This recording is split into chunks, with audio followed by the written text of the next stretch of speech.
Hello and welcome back to Only a Bit Here, episode 248. My name is Tom. My name's Hank. And you can find us at abhpod.com, where somewhere on that screen, scroll down a bit, you'll find the Amazon banner.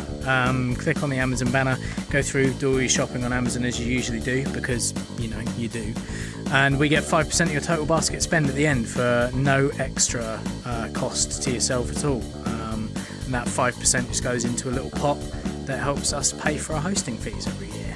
Yeah, and if you would like something extra from us for your support, you could actually, rather than using Amazon, somewhere around that Amazon banner there is also a Patreon banner. And if you click on that Patreon banner, you go through, you can read the whole gloves? There's a new one. About what you would get for that support. It's only $1 a month. If you choose to donate $1 a month, you can choose to do more. But all we ask is a minimum of $1 a month. And what you would get is this main episode without the intro. So you just get straight into the good stuff. You will get our After the Podcast, which are exclusive just to the Patreons supporters. Patreons? They are Patreons, aren't they? Yeah, they are. They're our supporters. It's just exclusively for our supporters. You also get the spoiler cast as and when we record them. They will just go straight out on the Patreon feed. Everyone else will have to wait until we've got a down week and we'll put it on the main feed a bit later. But you get it straight away. You also get YouTube videos when we make them. You get them a little bit earlier than when they go onto the YouTube channel proper for everyone else. All the audio content is conveniently delivered direct to your own personal RSS feed. You get that from your Patreon supporter page. You copy and paste that into your whatever podcast app you use, and all the audio fit stuff will get delivered straight to your thing, so you don't to your feed, so you don't even have to go looking for it. Just $1 a month, and it's really, really, really helpful. All that for just $1. Amazing. Exactly. All of that. Yeah. You can get in contact with us on Twitter at ABH Pod or on Facebook.com/ABH Pod. We also have a YouTube channel, which is youtube.com/ABH Podcast. And we have an email that you can send us, emails to if you don't want to put it out there for everyone else to read. That's abhpod@gmail.com. Yes, and what sort of stuff might you want to talk to us about in your emails and your tweets and your Facebook messages? Stuff that you hear on an episode, like today's episode where Tom tells us about films he's seen, because I don't watch films anymore, I haven't been for ages, but Tom tells us about some of the films he's watched recently. We talk a lot about Glastonbury and its kind of its political significance nowadays, as well as the fact that it caters to nostalgia addicts like us. Yeah, and that does lead us to talk about the difference between watching sort of dance acts live and rock acts live, and then it eventually evolves into us talking about bands we've seen and what sort of bands we prefer to watch and things like that. But slightly before all that, Trump's been saying a lot of dumb shit lately, so we're going to deconstruct that. It doesn't take too long, I promise. You'll get onto the meat and potatoes of the episode after that. But yeah, we've got to do it really. Enjoy.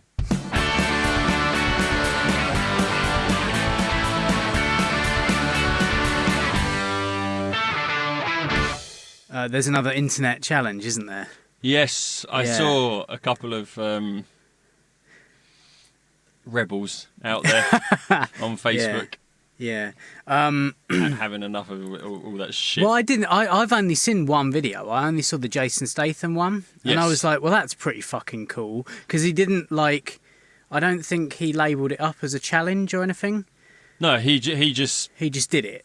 Yeah. And it's the first thing I've ever seen of that kind of thing. So I'd not seen anyone else do it. And since then, I didn't see any others. Yeah. So I didn't realise it was part of an internet challenge for a week and a half.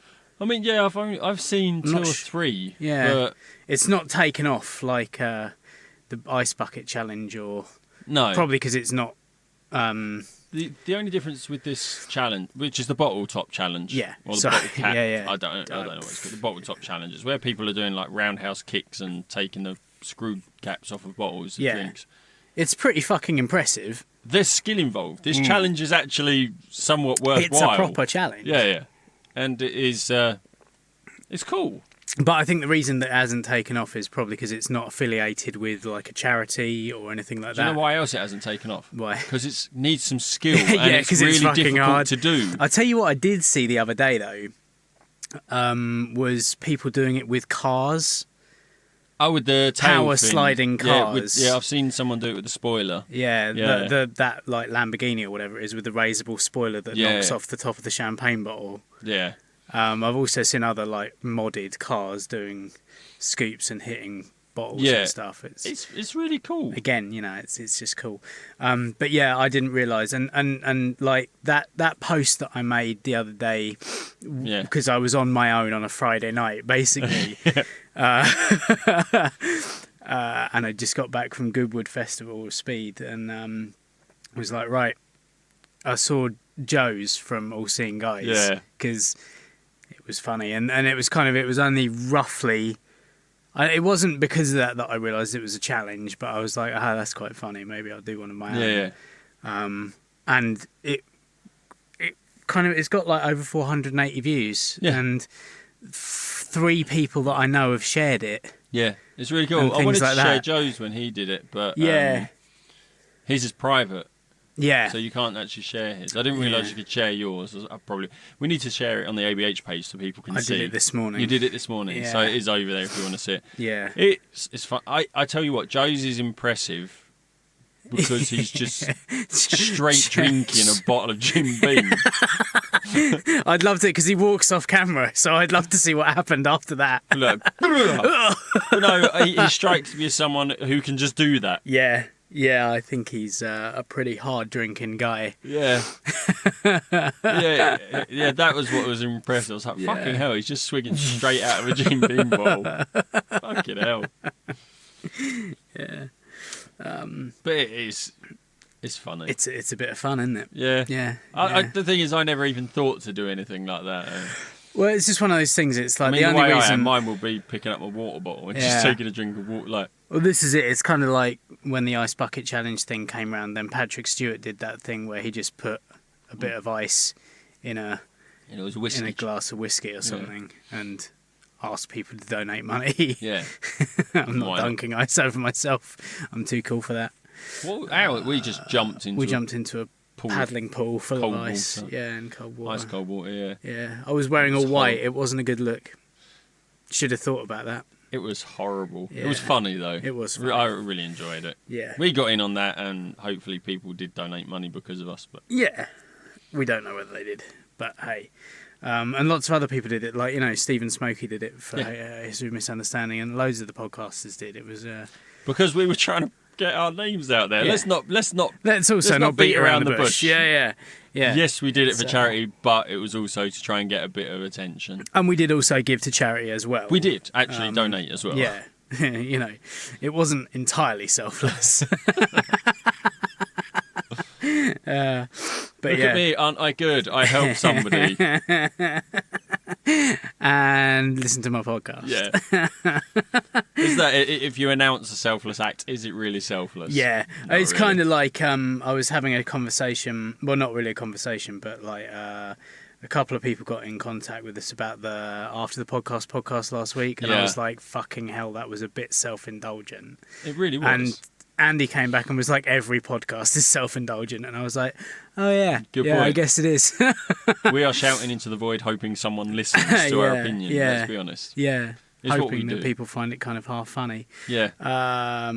But Andrew as well said that like, this is the content I want from my Patreon feed. Yeah. I mean, what I would say to that is be careful what you wish for. Yep. Not saying my guitar's sat there leaning up against the wall in the pod. Yeah, I'm not sat next to my bass. And have we practiced since? I did a little bit of practicing this morning I've been before you practicing showed myself. up. So I've been practicing on my own, learning other songs. But I mean, have we practiced together? No. If we did it again, is it going to be any better? Probably not. In all honesty, don't think it's going to be the Patreon content this week. No, there's going to be a different bit of Patreon. Yeah, I content don't want this to week, do I that. think. I don't want to do that. No, We would just be, brought it to practice ourselves. Yeah, it would be too much. It's private practice this week. Yeah. Oh, sorry. Or we might record it just for this. I don't know. I mean, if we're practicing and we get something down, maybe we'll record it and put it out on the Patreon. Yeah. We'll just see how it goes. So there might be something. Yeah. It's not going to be what it was last week. No. Last fortnight. A fortnight ago wasn't. Yeah. Speaking of a fortnight ago, yesterday, somebody tagged on to that whole Rooster Teeth, they don't owe us anything thing. Oh, really? And started arguing about it Again? Oh, shut up. And it's just like, what? Like, they've got a point, like, in there saying, well, yeah, but they wouldn't be where they are without us fans, so they do owe us that. And I'm like, well, yeah, they do owe their success to the fan base. Yeah, yeah. That doesn't mean they owe their fan base any more than they already give them. Yeah. Is my point. Yeah, because I'd imagine that, like, the fan base gets quite a bit of content out of them. They pretty much put 90% of the content they make, they put out for free. Yeah. You sign up to their website as a free member or subscribe to their YouTube channel. You get hundreds of hours of content weekly. Yeah, and this is the whole point of what we were talking about last time out, wasn't it? It was like, you know, it's entitlement. That's all they are. And I pinned onto the end of one of the things. It's like, if they had never done RTX London before, if they had never streamed RTX Austin online before, we wouldn't expect it from them. No. But because they've done it before, we expect them to do it all the time. Yeah. And if they don't do it, we feel cheated. It's like, no. But No. it's all to do with money, isn't it? They're not anyway. We I just can't believe that came back up again. Yeah. And I'm biting. I had a bit of a discussion, shall we say, Oh, okay. with... We're calling it discussion. Yeah. With someone online. Well, I just, you know, there was a thing where President Trump came out and said she's not my type about a woman who'd accused him. I saw this conversation of molesting her in a shopping, like a changing room in a shopping centre. Yeah, I saw this conversation. That makes your blood boil, doesn't it? I just was like, that's not a cool response. Like, that's not a response that that admonishes you of guilt. Like that is like saying, yeah, I'm a rapist, but I wouldn't rape her. Yeah, that's my instant thought. Is like, so if she was your type, you would have done it. Yeah, no, precisely. And then some flag waving American got on there who doesn't follow us and is just looking for a fight. Saying that my post didn't make any sense. President Trump has not been convicted of any crimes. Because I said that the follow-up was that... It's like, that doesn't matter. Like that's just because he hasn't convicted doesn't mean he hasn't done it. Yeah. It's the innocent until proven guilty thing, yes. Yeah, I basically was like, when is something going to be... When are these women going to be taken seriously? And I know when it's going to happen. It's when they actually get to court. Yes. But, like, there have been 16, what do you call it? Like, allegations made. And I said Bill Clinton was impeached on lesser charges. She's not my type is not an acceptable response to being accused of sexual assault, which I stand by. And the guy was like, your post doesn't make any sense. President Trump has not been convicted of any crimes. He hasn't even been charged with any. Clinton committed perjury. How is perjury a lesser charge than no charges? And I was like, well, semantically, fine. Okay, I may have made a boo-boo. But if a case was put forward, a rape charge would cause more outrage than Clinton's, surely. Yeah. Because Clinton had an affair. Yeah. Once. Consensual. Possibly. It was consensual. Like, rape trumps an affair. There, I know. And then he was like, sounds like she should press charges then. And I said, absolutely, so should all of them. Yeah. Yes, and she should, he said, sir. So why don't they? And I was like, how do I know? Yeah, I'm not them. I apologise. I thought you might have the intelligence to understand context clues and come to a logical conclusion if I asked simple questions. I'll spell it out for you. The reason these accusers aren't pressing charges is because most likely they're full of shit. So I said, most likely means you don't know either, bud. Yeah. Wind your neck in. I do know that absolutely none of these accusers will ever seriously consider pressing charges. You can take that to the bank. To which I said, let's agree to disagree then. I hope you're wrong, because if you're right, there's yet another group of women who've been dismissed into silence rather than having their claims investigated. Alternatively, if they are lying, an investigation would disprove them too. Yes. Point being, everyone should have the right to be heard, not just privileged white men, land of the free and all that. Yeah. And also... And radio silence? Yeah, complete radio silence. Is, like... I mean, admittedly, Andrew called it right from the start, Yeah. with like being like putting a big Snape gif up there saying troll. Yeah, yeah. This 'Cause guy clearly- just wanted an argument. Yeah. The problem is, my response to why haven't they pressed charges is like you said, like privileged white guy, Yeah. most powerful man in the world at the minute, Yeah. arguably. Best lawyers. Like Amazing a lawyers. woman who's probably been, she was abused, allegedly abused by Trump, like really, really powerful white guy. Yeah. How do you take on someone like that? Equally, I think she worked in that shopping mall store, whatever. So again, doesn't have the resources at her beck and call to hire a powerful lawyer. Exactly. You know. And so the reason she hasn't done it is because, like, she stands no chance against someone like that. The only thing would be like a what do they call class action? Yeah. If enough of them got together. And that it was like the Me Too thing, wasn't it? It was like the Bill Cosby thing. Yeah, loads of women had to come together. Yeah, once more people come forward, then potentially, yes, they can bring charges to him. But the problem you get there is then, are there people saying that they were abused? Yeah. Like the people that add on to this at the end, the people that come in and go, yeah, by the way, I was abused too, and this is when it was, and come up with a believable enough story, and then people are going to argue, whoa, they're just fucking tagging on, aren't they? They just wanted something out of it. It's like, becomes difficult then. How does a woman, unfortunately, who are treated as second-class citizens, like a lot of the times, how are they supposed to take on a really powerful guy? Yeah. Like the president of the, how are you gonna? It's crazy. Yeah, That's why they haven't pressed charges, because they can't. But it was interesting that when I said, semantically I made a mistake, at the very same time, Andrew was like, it's semantics. Oh, he said it as well, yeah. At almost exactly the same time we tweeted a reply to this guy. Andrew was like, perjury is simply a grandiose term for lying to your mates. Yeah. What 45 is accused of is taking your mate's girlfriend against her will and violating her.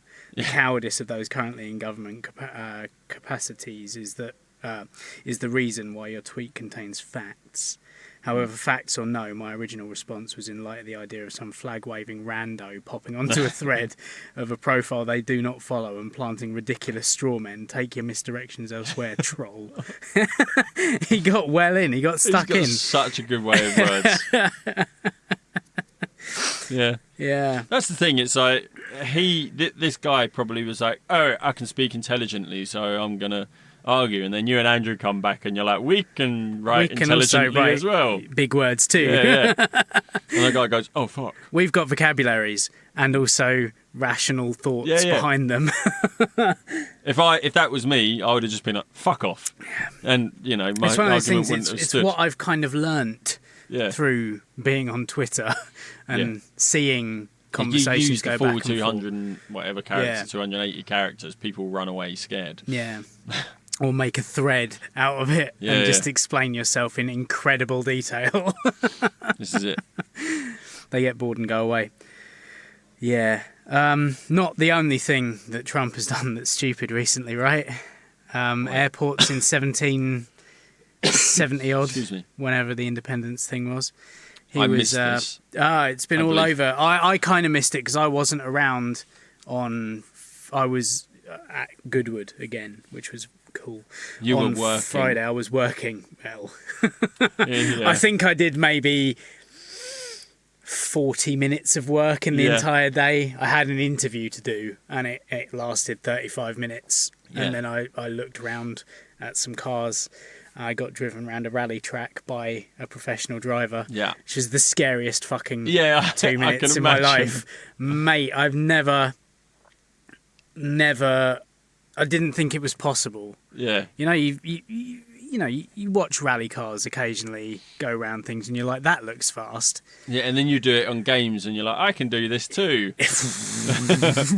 The thing is with the games though, I remember reading at the time when I used to play like Colin McRae Rally or Sega Rally or whatever, and they actually widen the tracks because it's almost impossible for people to do.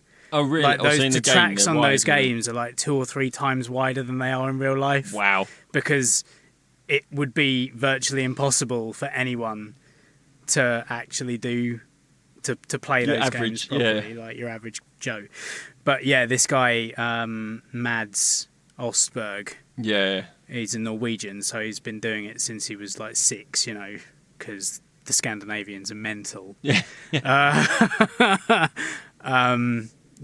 It was in like a Citroen C3 proper, like the current rally car that they use, and it was loud and it was bumpy and it was scary. Fucking scary. Like the windscreen's only like 1.5 feet. There's virtually no, you can't see. And if I can't see, he can't see. Yeah, he can't see the bonnet. Like, how is he doing it? And then so we did this course. It took like 2 and a bit minutes, and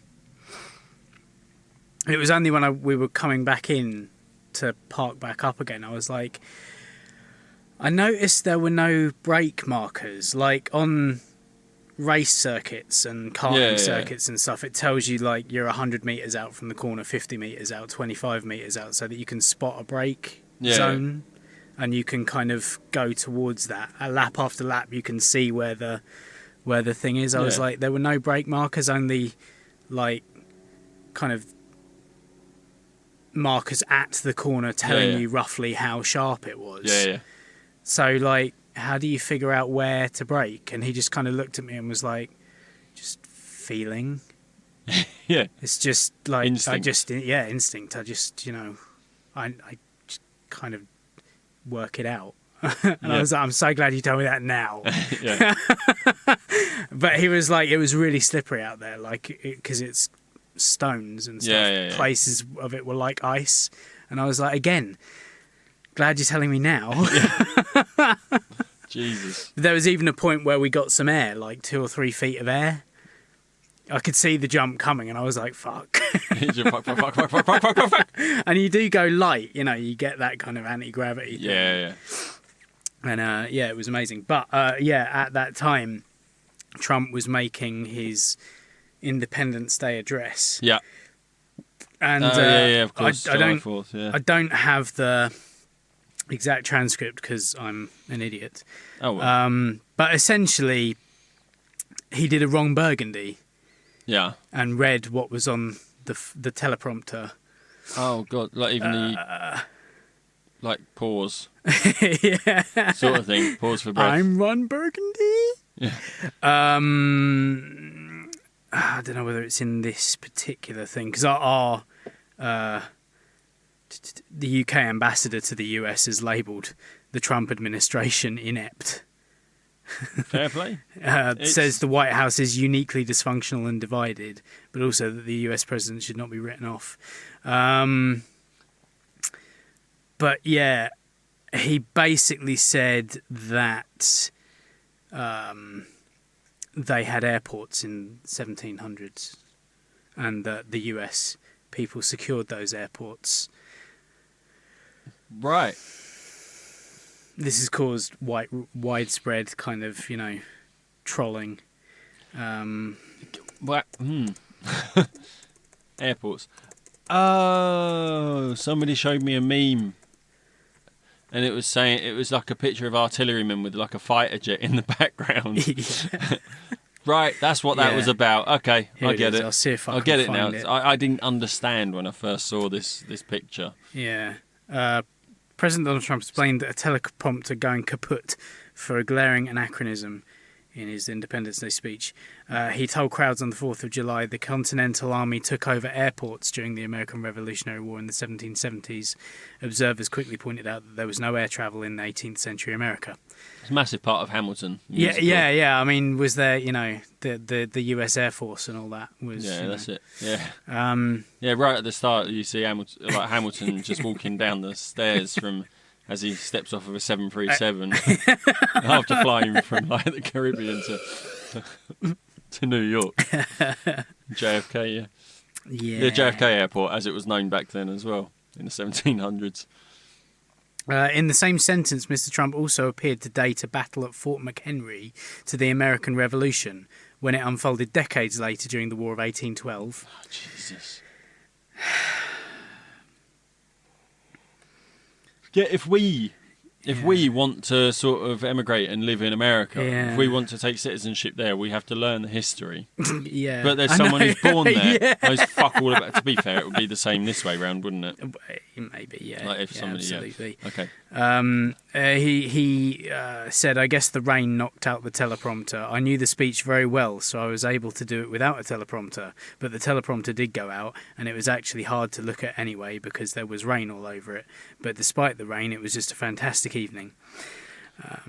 He's like a Daily Mail writer. Yeah. Like no offence to Daily Mail writers, but I suppose it's like any news articles these days where you have the same thing said 3 different ways. Yeah. Like how many times did he have to mention rain? Yeah. You don't have to fill a word count when you're talking. But it's like gaslighting as well. Everything he says is gaslighting. Yeah. It's just like, nah, that wasn't so bad. It was just, something happened and it wasn't that bad. It was great, actually. It was brilliant. I think it's probably a case of he's got like one of these self-help gurus that says what you put out there is how people perceive you. So if you tell them it was great, then they're going to believe it's great. Yeah. It's like the power stance, isn't it? Yeah, You take on the power stance, you're going to feel powerful. Like dress the way that you want to be perceived. Yeah. So dress powerfully, become powerful in other people's minds, that kind of thing. Yeah. And this man is president, so it kind of worked. Yeah, clearly. I mean, I don't know. It's just amazing, isn't it? Like, but it just shows that he's so full of shit. Like the speeches that he makes are so full of shit that he doesn't really care. No, he doesn't care at all. It just. I don't know what to say about him anymore. Do you know what I mean? It's like that fucking Boris Johnson clip that came out in the last 2 weeks about what he likes to do on his downtime. That came out just after our last episode, didn't it? Where he's like, what do I do? What do normal people do? I make models of buses out of bits of wood. Yeah. But it's not even that. It's, I like to do. I like to make buses. So, what am I known for? Yeah. Lies on the side of buses. Buses. Buses. Buses. Yeah. Yes. Buses. What can you build things? Like, it's his internal monologue. Like, what can you use to make things? You can make wood. Wood. Yeah.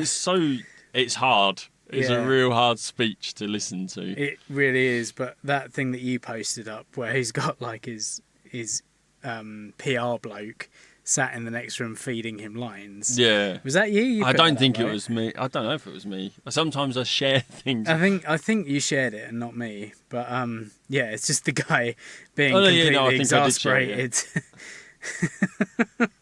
No. Just say anything. Wood, buses. Yeah. But yeah, it's that speech though. Yeah, I mean, it was interesting that "we're fucked" was the final word that we had on the last episode, and then that happened. Yeah. Like literally 2 days afterwards. It's like, here it is. Yeah. Like, this is what we were talking about. I mean, Boris Johnson. We were at work the other day, and a psychologist was doing a talking group. Which the way this works is we have like they have a cup with bits of paper in that have like questions, just prompts. And I think one of them was there was a prompt about like, if you were Prime Minister, what laws would you change? And Boris Johnson came up because somebody said, what was it? Something about if you want to get a law through or something. There's something about sumo wrestling. Right. You have to do sumo wrestling or something like that. And it was just really interesting. It came up with Boris Johnson rugby tackling that kid, and we just started talking about that again. It always comes up. Boris Johnson. What's he known for? Push bikes, rugby tackling Asian children, dangling from a the zip wire that came up as well. Yeah. Oh mate, and he's gonna be Prime It's almost Minister. as if it's human nature to pick out people's faults, isn't it? Yeah, but some people invite it. Yes. by making arses of themselves all the time. You know, yeah, high profile. It's also come out like as annoying as horrific and as terrible as Donald Trump is. Some stuff he does is like he has done some good stuff. like from what I've heard, like the US economy like sort of boomed Yeah. when of course he's a businessman, so it would. That makes sense. He's actually, I think he's getting like North Korea and South Korea together to have a talk. Yeah. Which nobody else has ever managed to do that. Exactly. He's been the only US president to step over the demarcation line as well into North Korea. Yeah. I mean, he only stayed there for a couple of seconds, but then he managed symbolic. Apparently, he managed to convince them to disarm their nuclear weapons. Yeah. As far as we know, that's what's happened. But he does do stuff, but I think that's just through sheer arrogance. Yeah.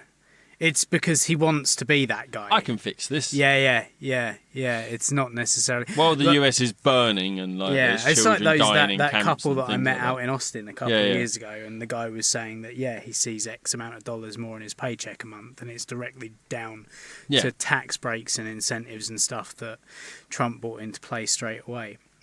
And it's hard to But to be fair, is that kind of like what the Conservative government does over here for people that are well off? So this guy that you were talking to... And this guy wasn't well off, he was a floor layer. So, okay, fair enough. You know, it was for there was blue collar. So he actually did tax breaks. Help. Yeah. Oh, okay. Yeah. Because those are the people who are voting for him.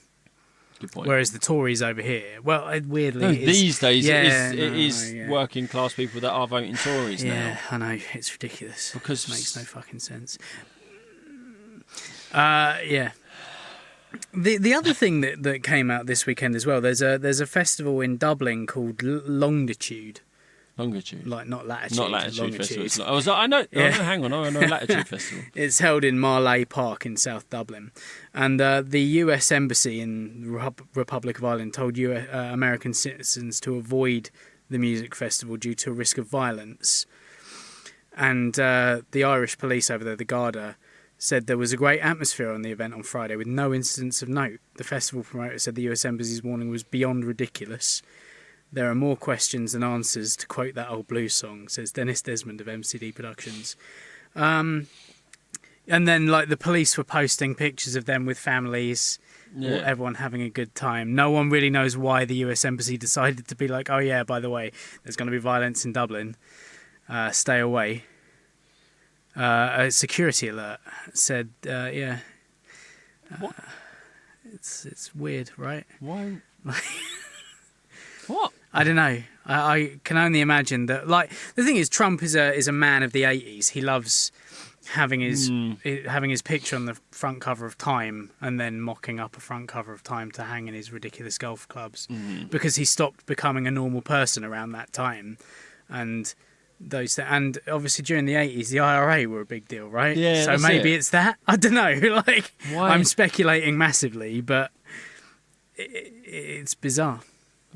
Why would they do that? I mean, it was, it's not a small festival either. It's quite a large one. I mean, Stormzy headlined, and Anne-Marie was there too. Was there too? She's quite good. Yeah, I think I might have heard a song or two. Yeah. She's the one that does the, is it 2002 the song was called? Where she takes the song, the chorus is if you want to take a ride. Oh, what is it? Should we try and sing it later? It takes songs it's like Nelly's Ride With Me. Okay. NSYNC's NSYNC's Bye Bye Bye. I think is in there. You got Britney Spears Hit Me Baby One More Time. Is in there. So it's all songs from that era, but the chorus makes sense. Right. But she's used lyrics from those songs. Okay. It's quite clever. It's a real nostalgia trip. Yeah. And it's mega catchy. Okay. But I mean, talking festivals, and you're saying Stormzy headlining. I didn't actually see Stormzy's set at Glastonbury, but Glastonbury this year seems to have taken on a whole new sort of. It seemed to become really significant. I mean, it's significant anyway. Yeah. But this year just seemed different somehow. Like it was really important. Like some of the acts I watched were just. I watched The Cure were amazing. The Cure were great, weren't they? They were absolutely incredible. Apparently Kylie Minogue, although she started off a bit shaky, it became brilliant at the end. I would have watched it, but Joe is so massively anti Kylie Minogue. Right. Yeah. I know I was watching these on my own on catch up and things like that. I watched The Cure at work. Right. Like Glastonbury was on. I was like, I love The Cure. And then the guys at work were like, I suppose we'll leave it on then. Yeah. So I just sat there and watched it. You lot, you can watch it too. I thought it's absolutely amazing. I watched Christine and the Queens. She's real oddball, but she's fantastic. I really like them. Them. I her, can never quite tell. Yeah.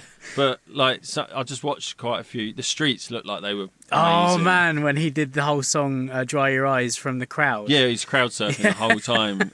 But it was just, and I was watching, and when the streets came out with that stuff back then, I was like, oh, this is really cool. It's really catchy. And now I'm watching it now, and I'm listening to the lyrics, and I'm like, holy shit. Yeah. I mean, it's something I saw else. them twice at Reading. Yeah. Once they were on in the middle of the day, around about the time that no one was watching. Yeah. I think I was asleep, in waiting for someone to come on. And then the next year they were on they weren't headlining, but they were up the top somewhere. Yeah, yeah. And Dry Your Eyes and Fit But You Know It and all that had come out. Yeah. And during Dry Your Eyes, I looked around and so many people were just in tears. Yeah, I did. I was watching it and I listening to the lyrics, and I was like, "Holy shit!" It does sort of hit you. It's really, really powerful stuff. Yeah. Even the Killers, who I've seen live at Reading, and I didn't really rate them much. That set was just. I only astounding. saw Mr. Brightside or something. I only saw the clip of one of the songs. They brought out the Pet Shop Boys. Did they? Yeah. Interesting. That was weird. Wow. To do what? So what they were doing, I think what a lot of people were doing were, I think he brought out Pet Shop Boys. They did, what was the Elvis song Pet Shop Boys did? It wasn't Suspicious Minds. No. It was, Maybe, You Were Always on My Mind. Yeah, that's one. So they did that. Or the Willie, yeah. Yeah, they did that with the Pet Shop. They did the Pet Shop Boys song. They did that one, and then they did a Killers song. Right. And then he went away. They went away. I say he because what does the guy who's not singing? What Brandon does he do? Oh, what? Yeah. Oh, what? In Pet Shop Boys, what does he Neil do? He Tennant stands behind a and keyboard. the other one. Yeah. He doesn't really do anything. Oh, what's his fucking name? So they went away, and then they brought out the guitarist from the Smiths. Oh, really? Because he was there anyway. Yeah. Solo. I forget his name, but he's mega famous. Yeah. They brought him out, and they did a Smith song. Okay. And they did a Killer song. Was it Please, Please, Please Let Me Get What I Want or something? I can't remember what it was. Yeah. It's a mega popular. You mean a Cure song rather than a Smith song? No. This was the Killers. Yeah. Oh. You said they did a Smith song. No, they brought out the guitarist from the Smiths. Oh, the Smiths, Johnny Marr. Johnny Marr, that's him. Right. Sorry. Did I say the Smiths or did I say the Cure? I thought you said the Cure first off. Okay. Maybe not. So they Maybe brought I out heard Smith's guitarist. Right, they did okay. a Smith song. Right, okay, cool. And then they did a Killer song. Right, yeah, Johnny Marr. They brought out Johnny Marr. Yeah. Or Johnny Motherfucking Marr, as Brendan Flowers called him. Fair enough. Yeah. But yeah, it was quite. Yeah, the Killer set was just really fucking good. Really good. So I only really liked their first album. Yeah, that's all the I rest really of it liked. is they went a bit. I don't know. They just went off the boil, or But- they evolved into something that that didn't connect. See, this is the thing. I in the watched same them way. at Reading, but it was 2:00 in the afternoon. Yeah. The Killers doesn't really, and they had the first album out. Yeah. That was all they had. Yeah. So after they did Mr. Brightside, Yeah. and Somebody told me, you kind of left with what? Yeah. So I was just kind of oh, that was quite nice to listen to in the background. Yeah. While I'm just sat talking to my friends. Yeah. It wasn't much for me. But now they've got all these tracks and just they're a real festival band. Like the way the crowd bounces when they're doing I don't know what the song's called, but Are We Human? Yeah. It just kills. But no, for some reason Glastonbury just evolved into something really special this year, I think. Yeah. I mean, like we say, the Stormzy, real big political thing. I mean, he's the first black headliner. No. He's not. No. And this is what. Why is everyone reporting he that he claimed is? that. He said that. Oh, okay. And then Skunk and Nancy were like, we did it in 1997. Sorry, the same black solo artist headliner. Because Skunk and Nancy were like, yeah, we already did that 20 years ago. Sorry, no, they're and by reporting the this. way, Skin was the first female headliner, hashtag Beyonce. Because a few years ago, Beyonce was like, yeah, first black female to... and then they were like, we don't want to throw any shade. Yeah. But in fact, it's weird that there haven't been more black people over the last 20 years. Yes. To headline this festival. So I think that's what they're pointing out. It's they're doing it on their own, like they're solo artists. But then by going, we're the first. I suppose we're the first black solo artist to do it. First black female solo artist to do it. Like, but also, does that mean Skunk and Nancy's like skin? It's less important because she was with the group. Yeah, exactly. That's it, isn't it? And also, they then went on to point out that actually Maxim off the Prodigy, headlined that the year before Skunk and Nancy did. Yeah, so actually, Maxim was the first black. I imagine Faithless not headlined as well. They didn't say it, but maybe I don't know. Maybe they haven't headlined, but I would imagine. Or maybe they did it after, because I think Prodigy were before. I think Faithless were kind of more late 90s. Yeah. Oh yeah, but I mean like since. But yeah. Good point. I don't know. Not sure. But yeah, I think they just solo, and it's like okay. Yeah. I mean, it's a big deal. Like Stormzy's a huge star, and Beyonce as well is a huge star. But also, didn't Jay-Z headline it a few? No, Kanye. Didn't he do a headline? I don't know if slot? it was headlined. But was it Pyramid Stage or was it the other stage? Oh yeah, that's a good point actually. Yeah, good point. Yeah, I don't know. Except like Pyramid Stage and the other stage are equally big, massive, aren't they? Yeah. They're both main stages. But the other one that I watched was Chemical Brothers. Okay, see, I saw a bit of Chemical Brothers and was I can't not. It's weird because you have to be there. Yeah, the whole thing with the Chemical Brothers is the light show, right? And the screens and stuff. Like I've seen them live at a festival before. Yeah. And it was really good, but the problem is like you got to be into because they've had loads of albums, but only a few massive hits. Yeah. And yeah, so like a lot of that we were just like, we don't really know this one, if there was nothing really interesting going on. Because the rest of it is just like, if you're not looking at the screens, it's just two blokes behind a bank of desks. Yeah. And that's it. I started watching it and I was like, I don't know this song. But when stuff like Block Rockin' Beats comes on, or, it's cool. The weird thing is and I hate to be that guy because I actually like dance music or EDM or whatever you want to call it, electronic. But I hate to be that guy, but it's like you said, it's a couple of guys on computers. Yeah. There's there is performance. They are the weird thing is they're doing it live. They're triggering samples or they're triggering loops and things like that. So they are actually. They're definitely doing it because in the loosest term, playing the music. Yeah. But it's not. It's a whole different. Yeah. Skill set. That's why I think with music like that, watching it on TV, it doesn't translate. Yeah, you need to be there. Yeah, definitely. And there, you're just like dancing to the music. You don't give a shit about the two guys on the stage. I love this song. That's where acts like the Prodigy and Pendulum, where they have that live band element to them. That it's more impressive. Yeah. In all honesty. Yeah, because there are people literally doing. People can play the wrong note. Yeah. You can see that they're playing it. Yeah. Whereas they're not behind screens and monitors and keyboards and stuff. I know what you mean. Yeah, exactly. And Daft Punk, it's they're two guys behind computers. Yeah. But then there is a massive stage show. Yeah. Element to it as well. Yeah. Whereas I suppose you could say, like Chemical Brothers, they got the lights and so yes, there is a show part of it as well. But I don't know. It is a weird one, like that it doesn't come across. Yeah. But then it's always been that separation of like club music and rock, like guitar music. Yeah. The reason that you go and see guitar music is because it's quite visceral. Yes. And it's there in your face and you can see the people doing it. And actually like the occasional bum note or like the singer singing things in a different melody to like how they are kind of adds to things. And dance acts like the Chemical Brothers do that. Yes. Like they'll put extra samples in and they'll elongate sections or they'll kind of mix in and out. And, make the build up last even longer. Yeah. So you get that. So you get that euphoria when it comes in.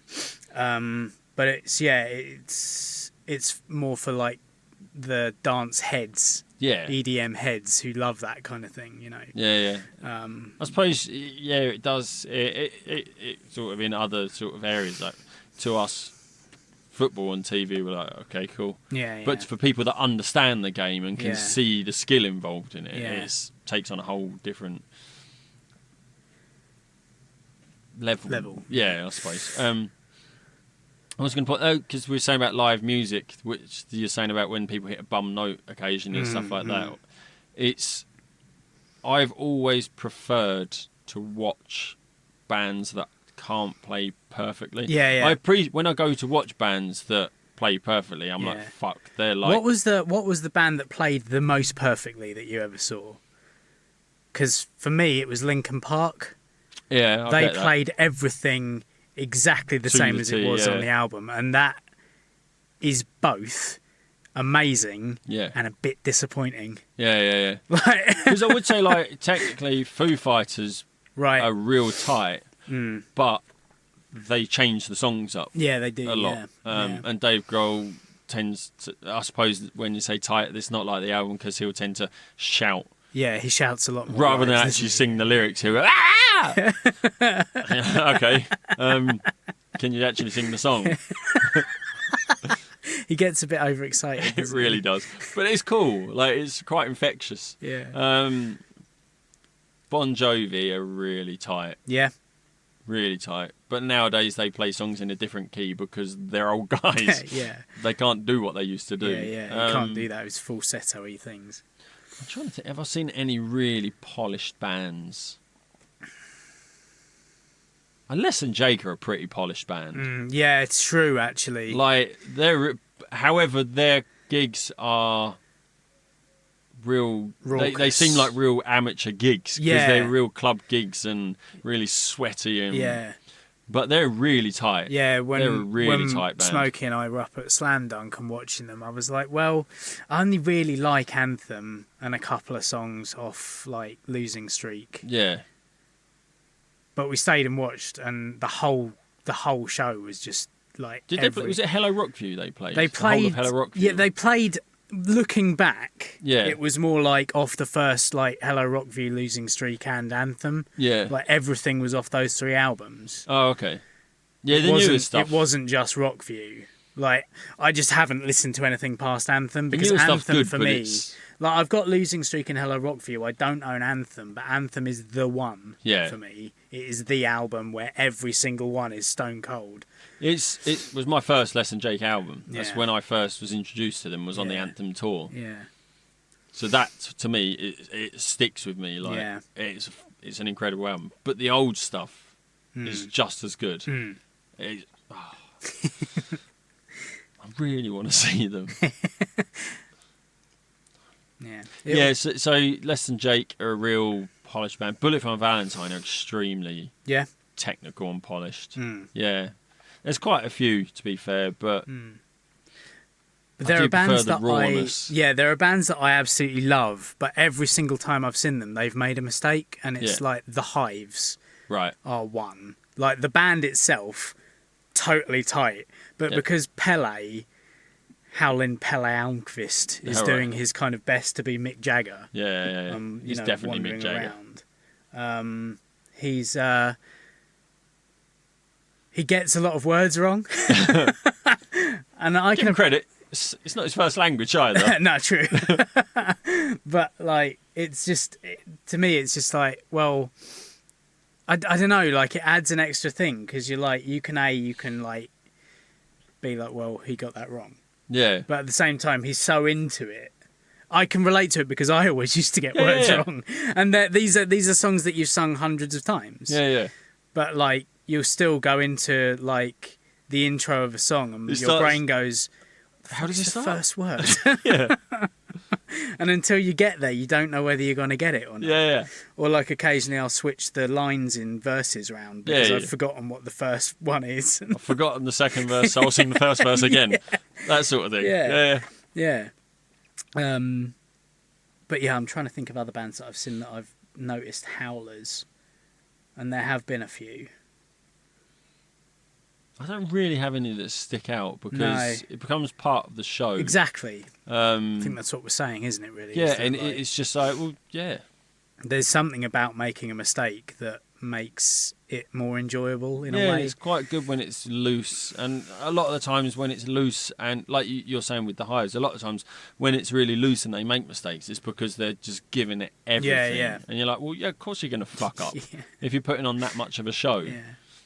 I mean, it can be boring watching a perfect performance. Like I said about Linkin Park, they were amazing. Yeah. And it's technically brilliant.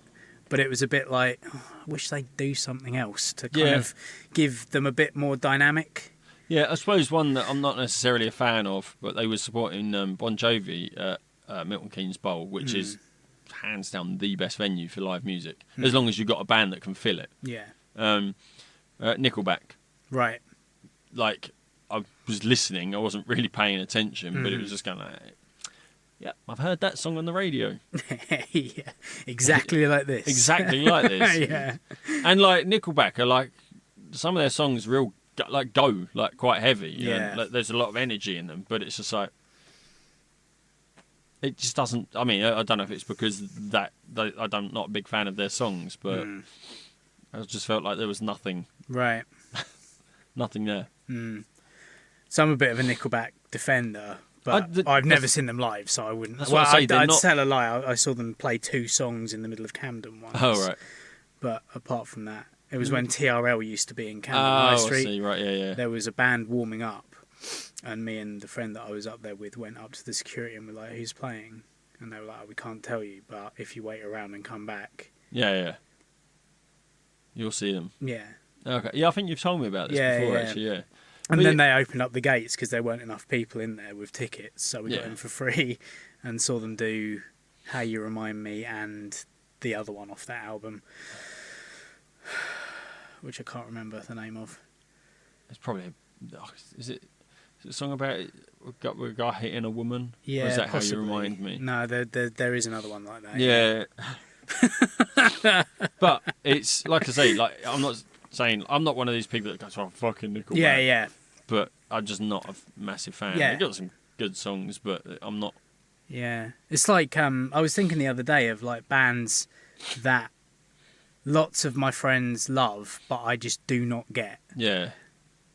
And the 2 that came directly to mind, because it came up on my on Shuffle, one of them is Deftones.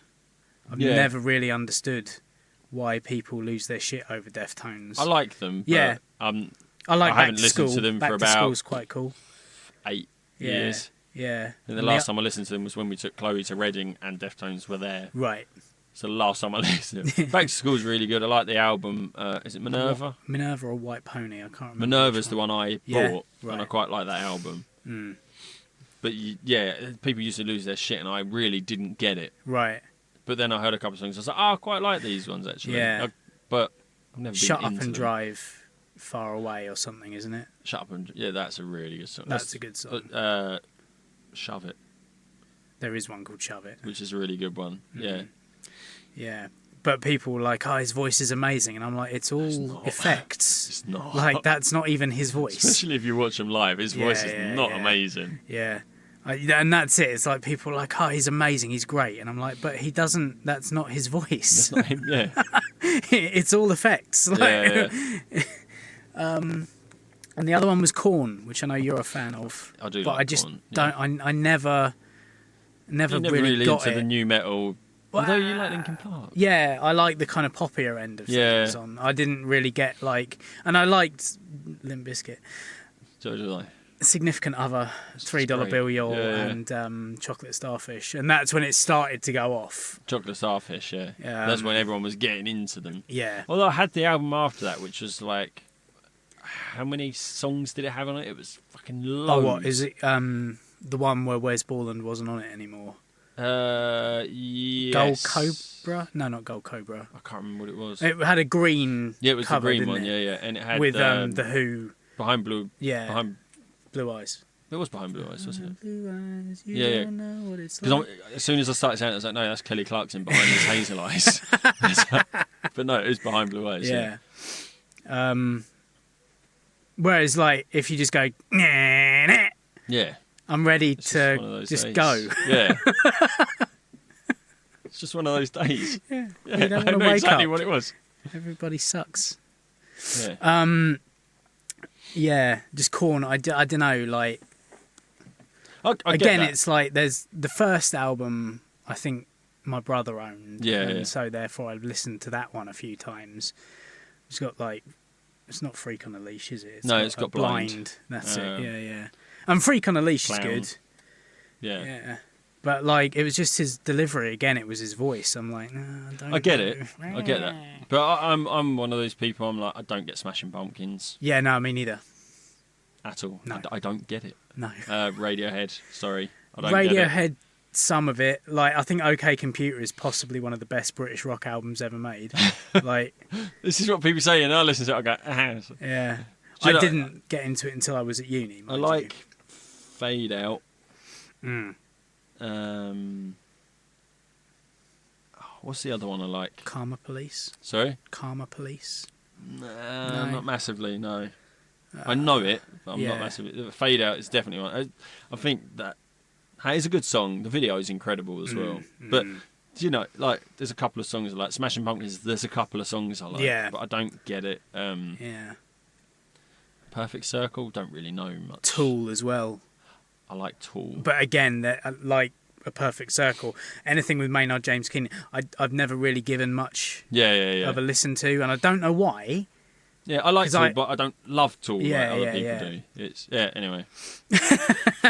Why? But I then, don't- like, there's loads of bands that I absolutely love that people think are complete shite. yeah.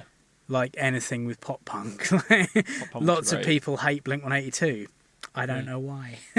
Yeah, see, this is weird because Liz loves pop punk. Yeah, She doesn't like Yellow Card. right. I only I don't really... think she likes Simple Plan either. Right.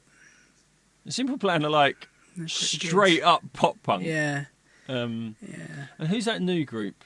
Or newish, sorry, I say new. They're probably about 10 New years to old. us. Who's that new group? That Green Day. No. What are they called? I think You they mean go, 6? No, they tour with Green Day quite a bit actually. That's why I said it.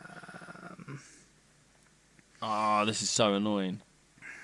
It doesn't matter. It will come to me at some point. Low, no, All Time Low. All Time Low. Right, yeah. Like she doesn't like them. And they are the epitome of pop punk. They really are. It's a pop.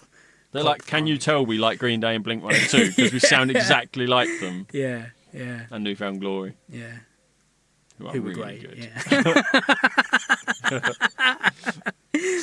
And then it's like people are like, I can't deal with ska punk. It's like, why? Because brass. And you're like, but brass It's makes amazing. it better. Yeah. It's like Celtic punk. People are like, but bagpipes sound like shit. No, they don't. No. Sorry, you're wrong. Yeah. That's it. People go, brass doesn't belong in music. Why? Why? Go back. I mean, it's all the way back. Yeah. Like, it's in orchestras. Brass doesn't belong in rock music. It does you're when like- it sounds that good. Well, yeah, give it a try. I mean, so you don't like Madness then, or the Specials, or any of that two-tone stuff, Bad Manners, like Which, in all honesty, that is ska. yeah, Like, yeah. Like, and then you go back and it's on like the original ska kind Yeah, of reggae stuff. Like, Yeah. it's just always there. You don't like Bob Marley then, no? No, Toots and the Maytals, no? Like because that's essentially where Desmond it comes Decker, from. like that. Someone was yeah. playing punk music and went, do you know what sounds good here? Yeah. That's the one that's going in my head, is it?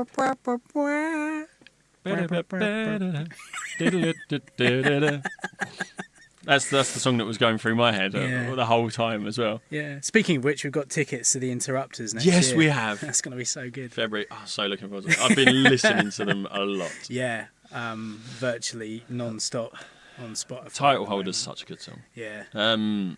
What's the other one I really like? I don't know. Because when I was listening to them on holiday, Yeah. I started because you said you need to check out these guys. Mm.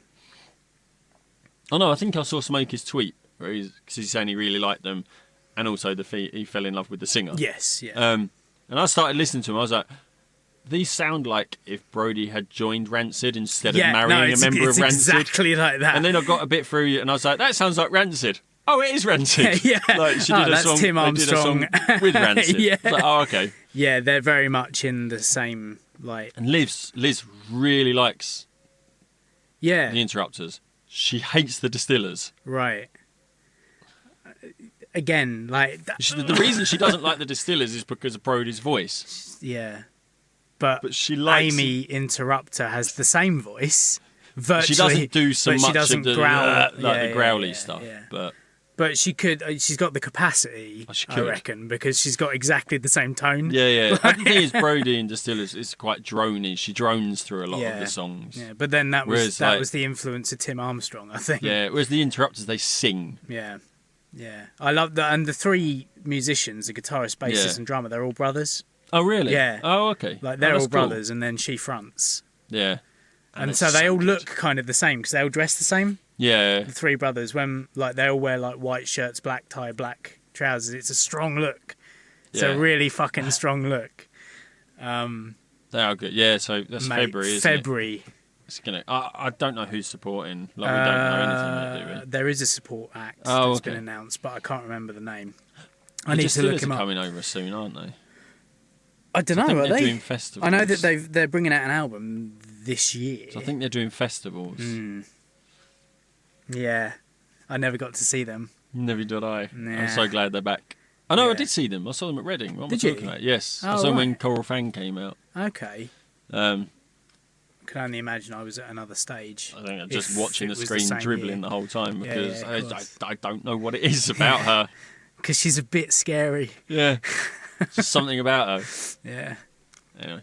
I used to have a poster of her on my wall and people were like, really? And I'm like, Yeah. look. They're like, Smeared I lipstick am. and smeared lipstick It was and the Krang panda eyes. poster. Yeah, I know Where she had exactly the the one. spikes and the They're like, yeah. mate. And she has a guitar, which just adds to it. Yeah. Yeah. Anyway. But yeah, that gig is gonna be so good. Yeah. And I've not been to the I don't even know where it is. what is it? The fucking what's the name It's of not it? Kentish Town. Kentish Town. Is it Kentish Town yeah, Forum? Yeah. The only time I've been there was my first gig that I Hmm. ever went to was Newfound Glory and Finch. I think Kentish Town Forum is where I saw Less Than Jake, Real Big Fish co-headlining with Zebrahead as the support. It's that venue, isn't it? It's like small little pop punky, ska divey, punky. yeah. It's a proper dive. It's the one where I'm on the Drive-Through Records DVD. Oh, where yeah. like Finch or someone is going. Someone from Finch. No, it's not with the Blink 182 hoodie. That's a Blink. What was I wearing? I can't. No, it was an A t-shirt. I think it was like a red one with Because an A. aren't you on or a something. DVD with your Blink 182? I don't know. Because you had the Take Off Your Pants and Jacket. Yeah, hoodie, I didn't you? know. Maybe it was that. I can't remember. Or maybe you had that on when you were outside. Yeah. And then you had the Yeah. Ale hoodie on. Yeah. Because it's a Finch DVD, isn't it? Is it? No, Oh, it's Drive-Through so Records. it's Drive-Through Records. Yeah. Because it was weird. Because I remember, like me and the girl that I went with, we cut out of class like that day to go. We actually asked our history teacher. We were like, "Oh, we need to go at like 4." Yeah. And he was like, "Why?" We were like, "Well, we're going to." 4? Should have finished school way. Nah, mate. All right. Yeah. Good point. Yeah. I don't know why I'm thinking 4. 4 is a work thing, isn't it? It must have been 2 or something. 1400. Yeah, That's where the confusion came 1400. in. Yeah, that was that's where the probably 4 came from. And he was like, "Why do you need to go?" And we were like, "Well, we're going to a thing in London." And he was like, "Okay, and what kind of thing?" And we were like, "Well, it's a meeting of people with like-minded ideas and stuff." And he was like, "Just go." I don't know what. It was weird because, like, at school, I didn't have that many people into pop punk. Yeah, That many friends of mine into pop punk. They were all into kind of metal. Yeah. And stuff. And this girl, we didn't do anything ever again. We didn't do anything together ever again. And like we'd never really talked about music up until that point. But she found out that I liked Newfound Glory, and she was like, "Well, I'm going to see them. Do you want an extra ticket and come with me?" And I was like, "Yeah." It was so weird. But that happens. Like, there's to be fair, that's all pretty much how me and Liz started seeing each other properly. Like we knew each other, vaguely through Steve, because she was with Steve, and then they broke up, and then we just sort of talked. But then it was at the Loft, but it wasn't the Loft, it was downstairs. Yeah. So it was Subs. It was a rock nightclub. Yeah. We went, and I think a Fall Out Boy song came on. Right. And it was back in the days when I'd had enough that I would just go and dance on my own. Yeah. But she was up dancing as well. Right. And she's like, you like them? I said, yeah, I'm going to see them. Because the weird thing is, I was talking to, it was our friend who was uni in Southampton. And I was talking to her MSN. She said, oh, I'm going to go and see them. I said, oh, I'll get a ticket. I'll meet you up there. And she was going with her friend. So I just had a ticket that I was going up on my own. So I said, I'm going up. And she said, oh, so we'll get a ticket, come up with me. And that was it. Right. And that's sort of how we sort of got together. So, like in the similar vein, like we didn't really know each other. And I was just like, well, I'm going to go and see a band that you like. Yeah. So buy a ticket and come with me. Yeah. Well, this is it, yeah. And then, like, we never really did anything again, me and this we girl. did. Like, it was, yeah. We had a baby and kind of got married. Yeah. And, you know. Yeah. Maybe if I'd taken the hint. Possibly, yeah. Because I was that kid. Couldn't take it. I was that kid. I had no fucking clue. Yeah. And people were like, you know, that girl has been basically throwing herself at you all night, right? And I'm like, nah. Is she? Yeah. That all changed by the time I became like 18. You're like, did she look at me? I'm going to go and ask her out. Yeah, once you get some alcohol in your body, that's what you do. Did she just look at me? Right, fuck it. Actually, to be fair, I'm going to try. Closer to 16, but Yeah. But yeah, weird that we never really hung out either after that. It was so bizarre. It was such a weird. Yeah. Yeah. But it's just when you're like, there's so many things. Like when I was younger, sort of around the sort of 15, 16, 17-year-old age, where you're sort of, these people are my life. Yeah. These are my people. They will be forever my friends. I spend every minute of every day with them. I don't even talk to them anymore. I'm not even friends with half of them on Facebook. Yeah. Like. Yeah, it's weird, isn't it? Because it's like, it's almost like uni as well. Like when I was there, I was, again, like I always had quite large groups of friends, but I would flip between them. Yeah. Like in town, it would be you guys and then my school friends, and then there'd be other people over here. Yeah. And I'd kind of go between. And it was the same at uni. Like I had loads of little pockets of friends. Yeah. But I really only see one person now. Yeah. It's really weird. Really weird. But it's the weird. But it was such, like, at the time, it was so kind of focused. Yeah. And like you said, these people are my life. Yeah. And I can't foresee a moment where, without them. Yeah. But it's the strangest thing about it is, though, it's the people that were like in the satellite, I suppose, groups. They're people that you saw occasionally. You had your core group, and there's these people you saw occasionally who were friends with some of your core group who would pop in and out. I'm still friends with a lot of those, and when I see them, it's like we're really good. So, like Kate, who's now in New Zealand. Yeah. But if ever I see her, it's kind of like just have a real nice catch up and talk like that. There's just other people that you see, and you're like, oh, come and have, like, sit and have a drink, and you spend the evening with them, have a really nice night, and then you don't see them again for months. But they're the people that they were outside of your core group of friends. It's bizarre, it's isn't it? Like, I suppose, like we see the Casses quite a lot. We see the Cobbings quite often now, but they were never core members. John was for a while. Johnny was a little while. Like, I think there was a couple of months where I would see him quite a lot. A couple of months, though. Right? Yeah, I suppose. Yeah, but he was like in that, like, a group of friends that I hung around with a lot. But yeah, it's and I see them quite often now, and we get on really well. But I suppose it's because we've got kids. And I'm not going to lie, it's because Liz makes the effort with, like, Hanny and Sam. Yeah, tell me about it. Yeah. Yeah. I don't know.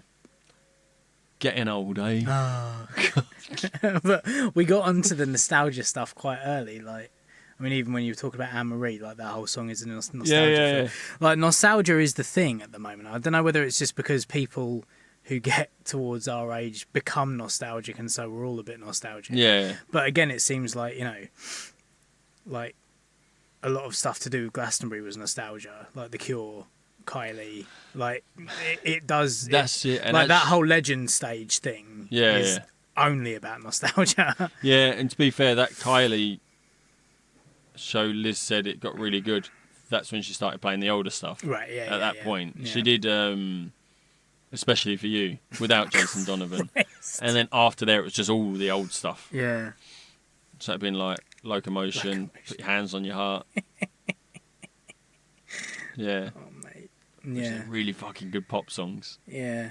But it seems like, most of culture, because what has come back also recently is Stranger Things. Yes. Season 3. I'm only 2 episodes in, because we're... not managed to even start it We're yet. trying to eke it out, because after the whole Game of Thrones thing, where you do like 6 series in... 8 series in 6 weeks or whatever, we were like, we've got to... Because I think series 2 of Stranger Things, we really blasted to it. Yeah. And we can't really remember a lot of what went on. Whereas if you, like we've said before, if you kind of watch one a week or a couple a week, you actually have time to digest it and think over it and stuff, and it stays in your mind. Yeah. So we're not binging it, but yeah. How did you do with Jessica Jones before Stranger Things started? I am on episode 7. Oh, okay. So I think we did 4 or 5. Yeah. And there's Stranger Things now, and I was like, yeah. But we haven't watched Jessica. She was like, yeah, but Stranger Things. Yeah. Like, okay. And, fair enough, I suppose. I'm only watching Jessica Jones on my own, so I have to fit that in around where I can. Yeah. We're trying to watch both together. But we haven't managed Stranger Things because I think I got home from work. And she was like, we're watching Stranger Things tonight. I was like, okay. And I came downstairs and she was like, you look really tired. I was like, I'm really tired. We won't watch it tonight then. And then I think last night, because it was Thursday it came out, wasn't it? Yes. I think it was. What did we do Friday? I don't know what we did Friday night, but last night we were at Phil's Barbecue in Reading. Oh, right, okay. So that's my other annual trip to Berkshire. Is it Berkshire, Reading? Yeah. Roughly. Yeah, it is, yeah. Yeah, it's my annual trip to Berkshire to have, like, food. It's my other one that I do. It took 3.5 hours to get there because the M26 was closed from the M20. It was, wasn't it? I know. And I missed the turning to get onto the M26 elsewhere and just had to go up to Swanley interchange and back. There was traffic all the way up there. There was traffic all the way down. I had to see that coming back on Friday. They closed the M26. Bastards. Yeah. Yeah. So it took 3.5 hours to get there. But it was nice. It was cool. But yeah, so we didn't watch it then. We probably won't watch it tonight. So God knows. Haven't seen Spider-Man. Yeah. I know you have. I know. Only heard good things. Yeah. So. I can't say anything. Like the thing is, I was like, do you want to come to Jo? I asked her if she wanted to come and see it, and she was like, I do, but you go. It's fine. And I was like, oh, okay, fair enough. And then I realised that actually it's a really fucking good thing she didn't come along because of so much Endgame spoilers. She hasn't seen Endgame. Oh, really? So, like, I haven't been able to talk to her about anything. To talk to anyone? Because the whole thing with, Spider-Man Far From Home is it's set after Endgame. Yeah. So, therefore... anything that happened in Endgame. Yeah. Yeah. And it's I'm not going to talk about it. But there's I've heard really good things. A real surprise at the end. Oh, okay. Yeah. Is this in the mid-credit sequence? There's a massive thing in mid-credits. Yeah. Is that what it is? Yeah. Okay, because I've seen like reactions something that says about the mid-credit sequence is quite significant. Yeah. But massively! It's ridiculous. Okay. It's all right. I don't know what they're gonna do. But there's also like a in that mid-credit sequence just before the big thing happens. There's a bit where he's swinging through the city, and there's an Easter egg to the game, the Spider-Man game. Yes, I've heard about that. He's got his phone and he takes a selfie, but he does the peace sign, which is the thing that you do in the game. Like whenever you take a selfie of yourself in the game, he throws up the peace sign. Yeah, I've still not played that Spider-Man game, but I've downloaded the Far From Home VR experience. Right, yeah. Oh, that. But I haven't tried to play it yet. Right. I feel like it's going to make me really sick. Yeah. But I imagine it's going to be really cool as well. Yeah. What I'm trying to do at the minute is because I can play the VR games from Steam VR on my laptop on my PlayStation VR. I've got that hooked up, but at the minute it's just sitting there. You can't. It doesn't track. You've got no controls. So at the minute, I'm just slowly gathering bits so you can sort of get a room scale VR thing going with your PlayStation VR. Use like the old PlayStation 3 eye toys. Oh, right. Like the old PlayStation Move cameras. So I've got 4 of those. So you can set them up and they're the trackers. Right. So it's getting there. Fair play. It's getting there. Because I'm playing the second of the latest Tomb Raider games at the moment. Rise of the Tomb Raider, yeah. I didn't finish that one yet. No, but it's Shadow of the Tomb Raider's on Steam summer sale as well. Yeah, I got all 3 of them at the same time, and it costs the same as one of them because the first one was free on PlayStation Store. Yeah, and like Rise of the Tomb Raider was 50% off, and it cost like £5 for. No, Shadow was 50% off, and Rise was £5 or something, and I was just like, buy all of them. Why not? Because they're really, really good. Yeah, it will see me through to the end of the year. yeah.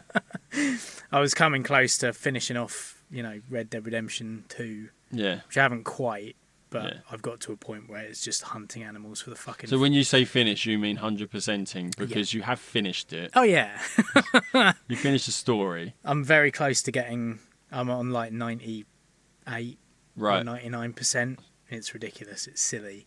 But I'm so close to getting 100% that I've got to do it. It's the perfect pelts and things, isn't it? Yeah. Yeah, it's a pain in the arse. But yeah, so I'm not finished that story. What, the Red Dead Redemption? No. Really? No. It does take a while. Story, to be fair. Nah. I think I played through that like 3 times. Yeah, well, because the thing is, I got it. It was on PlayStation Plus free, and I was playing it, and I got so far through it, and then the PlayStation 4 came out. So yeah, that's it, and it kills it. It killed it for me. And I got the PlayStation 4 with The Last of Us, and it was just like, sure. Am I going to play anything else? No. I've still only completed that the once. Because it's still, for me, it's still one of the best PlayStation 4 games, and it wasn't a PlayStation 4 game. No, it was a 3. PlayStation I had 3 it on game. 3, yeah. And it's still one of the best games to have come out. I mean, Horizon really, really comes close. Horizon's fantastic. Okay. But anyway. But yeah, like that second Tomb Raider is VR compatible, and I have no idea. Yeah, I've done the VR part of it. Have you? Uh, is it part of the missions, or is it just is it a separate thing all on its own? You're just exploring the mansion. That's really? All it is. You're exploring the mansion, and you don't walk around the... no, you do walk around. You're still a camera behind Lara as she's walking right, around. so it's not first person. Oh, that's a bit strange. No, you can look around and things. Because I've done it on my laptop with my phone in the VR headset thing. Yeah. It's you're sort of exploring the mansion. That's all I wasn't sure what it was going to be like. That's the first one, actually. There's a VR part in the first one. Is there? Yeah. Okay. I believe. It's possible. I can't remember. Yeah. But yeah, I've done it. Whatever one it was, I did it. Yeah, because I had a VR experience at Goodwood, actually, in their Future Zone thing. It was part of a film that's coming out at the end of the year to do with the ISS, International Space Station. Yeah.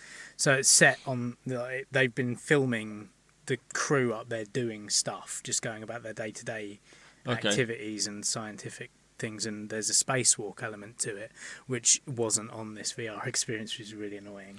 Yeah. But they've got like the 360 camera, and they've placed it in various parts, and like you've got a guy talking to you about life on the thing, and then you've got a woman talking to you about like how they have to work out, because in 6 months what they found when they weren't working out was you've got more bone wastage than an 80-year-old with osteoarthritis or something. Yeah. Like over like 5 years. Crazy. Like it's so much.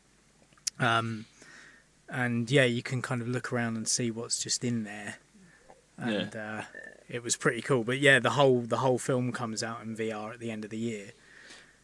Well, I can't wait to see the spacewalk stuff. Will be just amazing. Now, you're saying about the spacewalk stuff. When I hooked up my PlayStation VR, I got the PlayStation controllers working that you could tilt and move them about and use the buttons. You can't wave your arms about like you wouldn't be able to play Beat Saber or something like that. They're static, but it tracks their sort of rotation, the yaw, the pitch, and stuff like that. I did Google Earth VR. Really? Oh, really?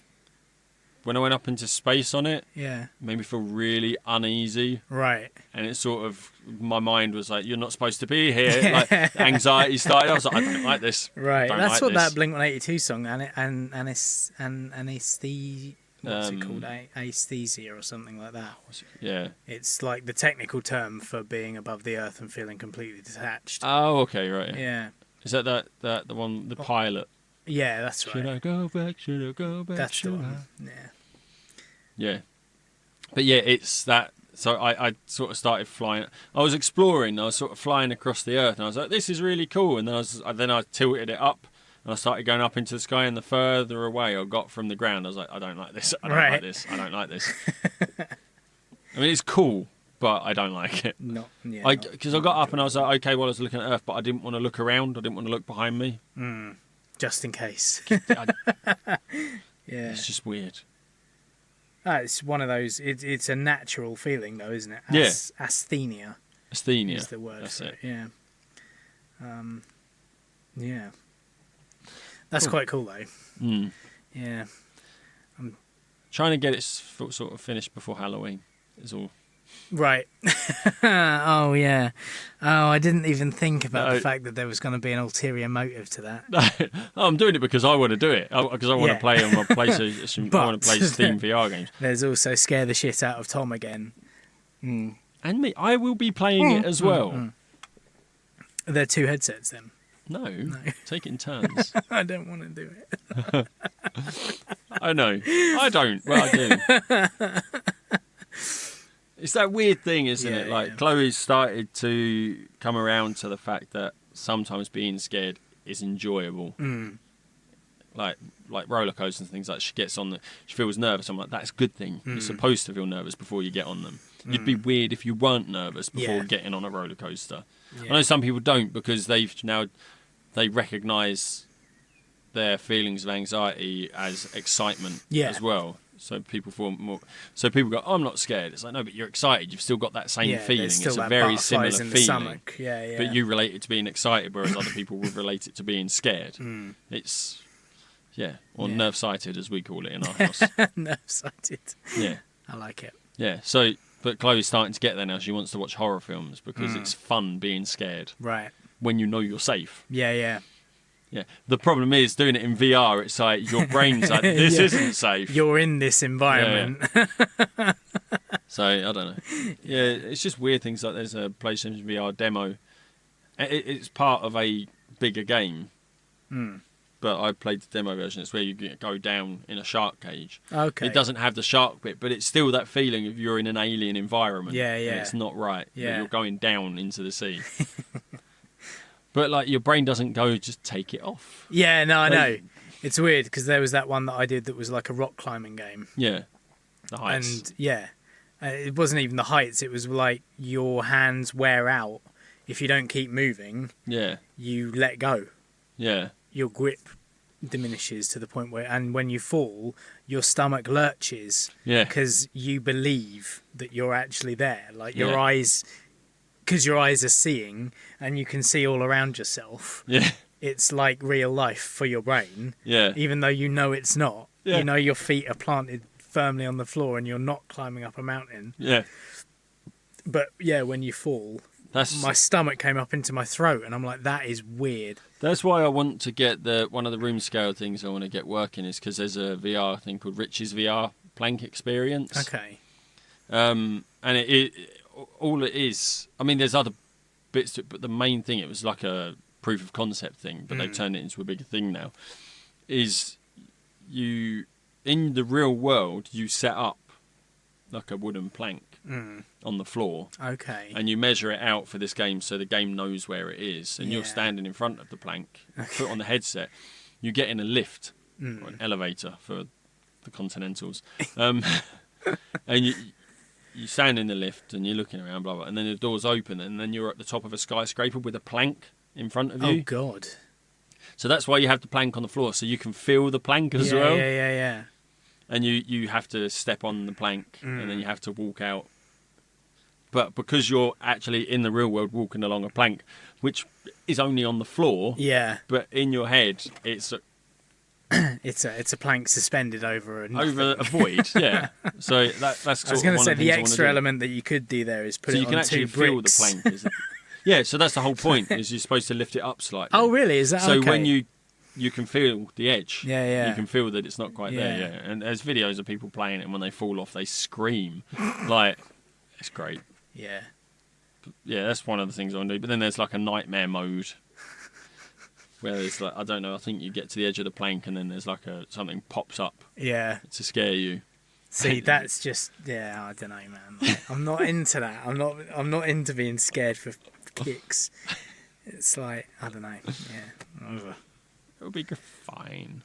Yeah. Or maybe we'll do part 3 of fucking Outlast. One day, like in 10 years, we'll get to the end of it. Or we'll finish Portal because it's been a nightmare. Yeah, that's true. Maybe we could do that today. I don't know. Have you? Yeah. I've got a controller in my bag. Yeah. I can't even remember how far through we got. What chamber were we on? It's the last set of chambers, wasn't it? Was it all of them? Was it the whole lot? Yeah, I think so, because none of the sounds synced up. Anyway. But yeah. I got nothing else. Because I've been too busy to look at the news and I don't really give a shit about it all anymore. Yeah. Yeah. Yeah. I don't. Ruby Volume 7, November. Right. There's that. Mm. You know, because there is actual news. I got around to seeing yesterday as well. You know, the Beatles, or the film about the boy who bashes his head and then wakes up the only person on the planet who remembers the Beatles. Yeah. Was he good? It was alright. I mean, it was weird because all the way along you kind of expect something to go wrong. Yeah. And nothing does. He like has his cake and eats it. Oh, really? Like, and that wasn't what I expected because all the way through they put this thing in, like he gets put on Ed Sheeran's tour because Ed Sheeran hears him do a version of Yesterday on TV, and he rings him up and then turns up at his house and he's like, I've got a support slot. God, do you want to come on? Acting again. Yeah, as himself, which no one can do. No one can play themselves on film, and he can't act as himself. It's not great. It's almost like an extras version of Ed Sheeran. So it's sort of him, but heightened, caricatured. Yeah, like there's a bit where, like he's like, oh well, you're writing all these really great songs. I know what we'll do, because obviously he's gone down really well at this gig that they're playing, and Ed's like, right, well, you're such a brilliant songwriter. Let's go into rooms for 10 minutes and write a song and come back out and we'll perform them to the people that are backstage and we'll get them to vote and see who's the best. Oh, God. And then there's a little bit further on where, like, right at the end, his phone goes off and it's one of his own songs. Ed Sheeran. Oh. Yeah. So his ringtone is one of his own songs. Yeah, but in this gig in Russia, there's an old guy in the audience who's, like, just staring. He knows the songs. And he knows the songs, and you're like, fuck, where's this gonna go? And then later on in the film, because that guy goes home and starts Googling the kid. Yeah. And you're like, oh, he's going to find out something. And, you know. And then later on, he's in Liverpool going round to some of the landmarks to get inspiration, but actually to try and remember some of the lyrics and what they mean. Yeah. Because what's quite interesting about it is that, obviously, like everyone else, he knows the songs, but doesn't necessarily know all the words. Right, yeah. So it's quite a funny thing about Eleanor Rigby, where he's just like, Eleanor Rigby in the church with the darning socks in there. There's a fucking, like, it's weird. Like, there's weird words in there, and he can't figure it out. But then Sarah Lancashire, what's her name? That is a person. She sees him going around these places and recognises him from being the biggest selling star of all time, and kind of follows him around, and you're like, oh well, she clearly knows something as well. There's something up there. Yeah. And then they turn up to his big homecoming album launch gig where he plays on the roof of a pub that wouldn't let him play when he was... Yeah. Redemption. And then they turn up after the thing and you're like, it's all going to go wrong. They're going to out him. They're going to blackmail him or something. And they're just like, oh, it's really nice that someone else remembers. We thought we were going mad. And thank you very much for doing things. And here's an address. You should probably go to this address. We've done a lot of research. And you should go there. And he goes to this address. Are you going to watch this? No, probably not. He goes to this address and John Lennon is alive. And he kind of... I wasn't sure if it was going to be John Lennon or Paul McCartney. I wasn't either at first. I figured one of those two was going to be... Yeah, and it's played by Robert Carlyle in quite heavy prosthetics, but you can still tell it's Robert Carlyle. And, so it kind of like nothing goes wrong. And then like... Kate McKinnon is his manager in the US, and she's a horrible caricature bitch. Yeah. And all the way through, she's just like, "No, you're just money to me." She's like, and then there's something, and then it comes out that like the girl who's been helping him out on the road ever since he was a teenager has actually been in love with him the whole time, and he's not seen it. Yeah. And then she gives him an ultimatum halfway through the film. She's like, you either get on the plane and go and be a recording artist, or you come with me and you forget it all. And you're like, what? Really? Like, why don't you just go with him? Yeah. like he's about to become an absolute superstar. Like in the real world, that's a complete cunt move. Yeah. Like, really. Yeah. But then, so he gets to the point where he's released this album, all the songs are out there, and he's on stage in the O2 and he declares his love for this girl and said that he was wrong and that like actually these songs are all written by a band called the Beatles that no one else remembers, but I'm making all the music available for free. All the things that I've recorded are out there now, and I just want to go and live a normal life somewhere. And he goes and lives a normal life somewhere, even though he's at the point of like Ed Sheeran hugeness. Yeah, he's the biggest guy. It just, I don't know.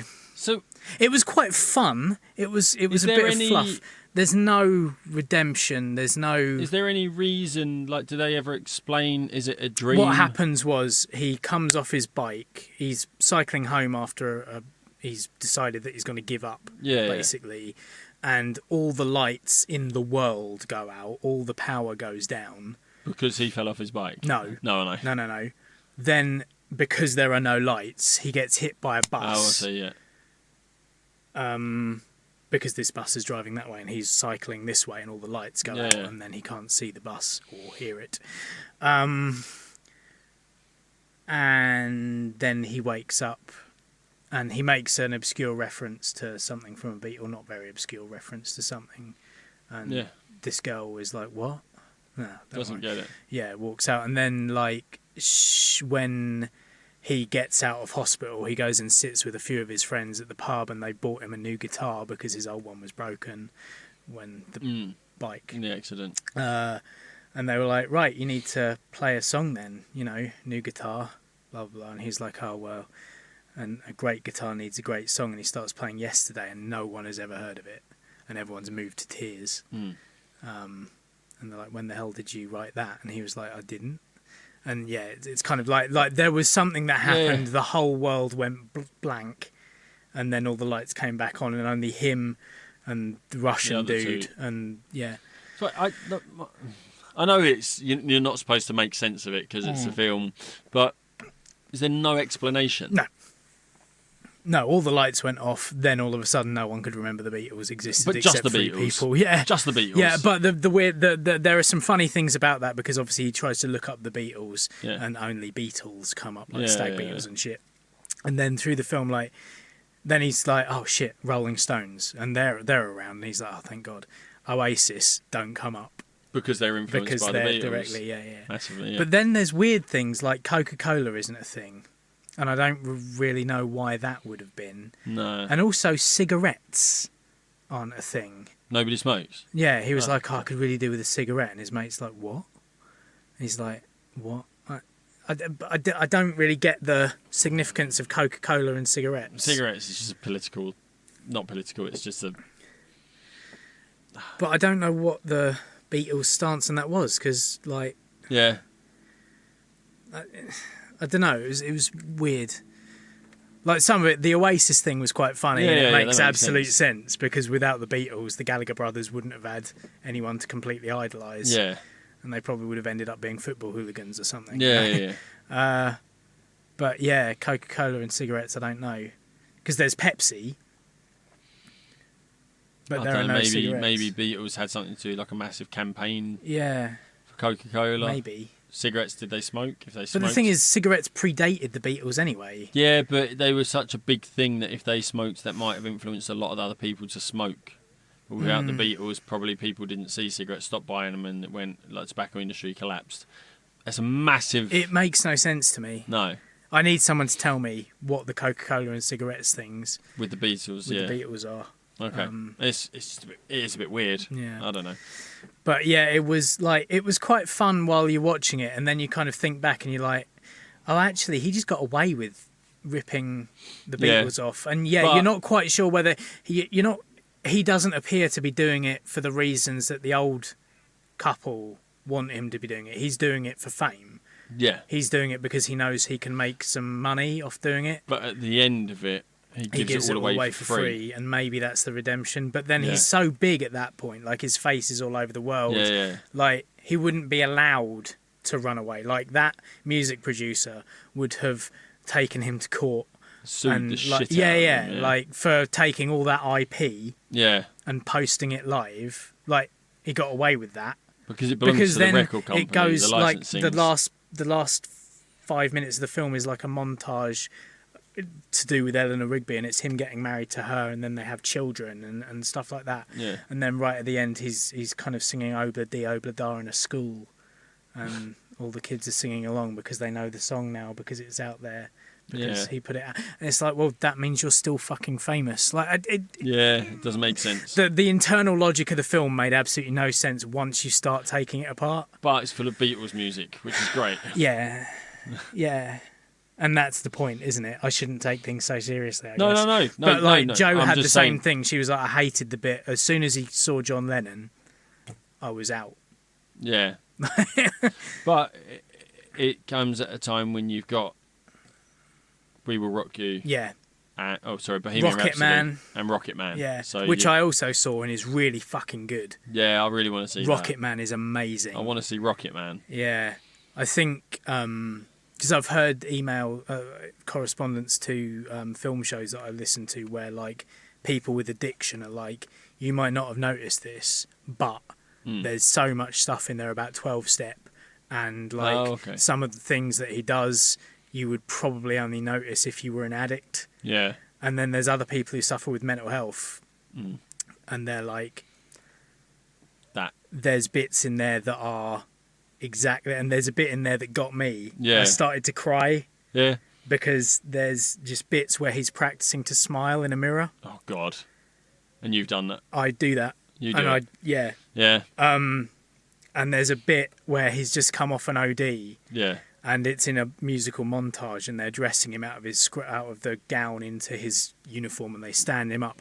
And the bit that got me was like, he's at his lowest and he's nearly killed himself, and then they put him in the Yankees, the glittery baseball costume, and as he's going through the door to go on stage, he's got this really kind of downbeat, like, he's just gone through a thing, and then just as he goes to the door he puts on this massive smile, and I fucking broke. Because I'm like, you've done it. Oh man, that's me. You've done it. That's the thing. It's I think I've seen that bit in the trailer. Like, you don't get the lead up. Yeah, no, the you lead just up. He looks down and then he smiles as he walks out. Yeah. And it absolutely broke me, and I'm so glad there weren't anyone else in there. Yeah. But yeah, I've had several things where I've been watching, and they're just explaining how, like, it just. I don't know if it's like programs, documentaries, things, and then they're explaining. People are explaining how they feel, and because it feels like this, and I'm like, yeah, that's how it feels, and like I get emotional when I watch things. Yeah, but I didn't like that weird the smiling in the mirror thing was something I'd never even contemplated. That was just something that I did. Yeah. And now I kind of know maybe there's a reason behind Yeah. that. Like, it's practicing smiling because I don't feel like smiling. It's. I mean, I'm not necessarily practicing smiling, but then there's that whole confidence building thing, isn't there? The self affirmations in the mirror. And I mean, yeah, your it was Sims kind do of- it. Your Sims do it, don't they? Yeah. You get them to do their self affirmations in Yeah. the mirror, talk themselves up and stuff. And you see it. Cool Runnings, Yeah. looking in the mirror, and he's like building himself up. And I suppose looking in the mirror, smiling, that's not necessarily about building yourself up. It's making sure that it looks Yeah. real. Yeah, which is when you put it in that context, it's like that's Yeah. making sure my smile looks real. Yeah.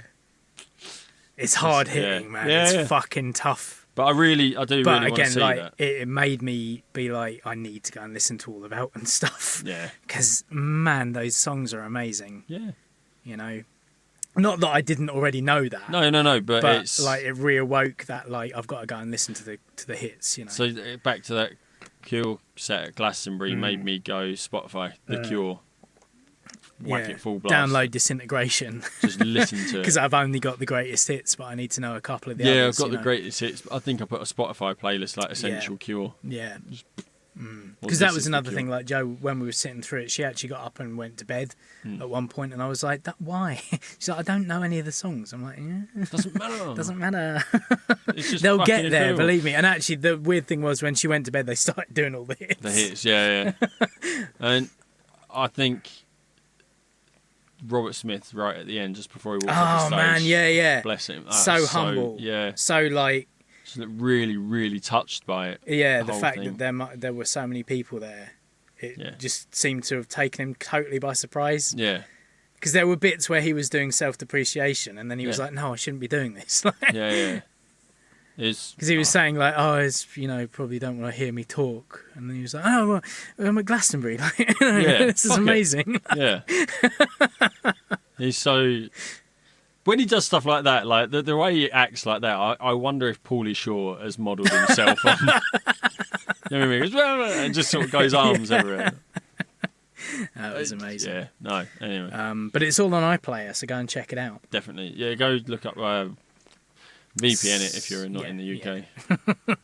Unfortunately, you have to. Yeah. But yeah, Glastonbury's. I don't know. It was just something else this year. But yeah, Rocketman definitely worth watching. Yeah, for sure. Yesterday catch not it on so much. streaming services. Yeah, Let's I'm bring sure let's I've bring seen that something review else. system. Yeah. Bring that review in. Go to the cinema to see it. Avoid it. Yeah. Maybe have a good time with some of it. What was the other thing? I'm sure I saw something else. I went on a bit of a binge this. Toy Story 4. Oh, I've not seen it, but I had the ending spoiled for me. Oh, really? Yeah. Oh, rubbish. I mean, Just at work, one of the guys from work went to see it. I don't One think of the it patients. needed to be done, No, but but because it didn't feel like a continuation. It didn't feel like a fourth installment. It felt like a kind of 3.1. yeah. You know, like it felt. I feel like It was really good. It was really good. Yeah. But like, I almost feel like, and now because of the ending, which you know, Yeah. I almost feel like there's never going to be a 5. No, They won't take which it any is fine. further, which is cool. Yeah, but I heard that one of the characters in it, I don't, he's a new character, I think. And the guy at work was telling me about it. I could have stopped him, but I didn't because it's Toy Story. Yeah. He was saying about this new character, he really likes him, but then he does something, he does like a stunt with his eyes closed. Duke Boom, Yeah. the Keanu Reeves. Yeah, that's it. So he does like a stunt with his eyes closed. I'm like, that's from the first one. Yeah. Buzz Lightyear does it. Yeah, there's But a. maybe that's what this one is. I It's think an there's a. homage. He's kind of like a. It's yeah, repeated. Yeah. Different toys.